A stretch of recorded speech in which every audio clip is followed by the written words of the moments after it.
Құрметті ауылдастар, Қазақстан Республикасының президенті Қасым-Жомарт Тоқаев 2024 жылы Қазақстан халқына жолдауында Қазақстан Республикасында атом электр станциясын салу туралы айтқан болатын.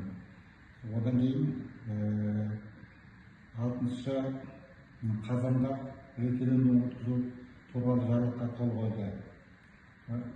Қазіргі уақытта әлеуметтік желілерде атом электр станциясының экономикалық тиімділігі және экологияға әсері жөнінде ғалымдардың және сарапшылардың әртүрлі пікірлері жарыққа шығып жатыр.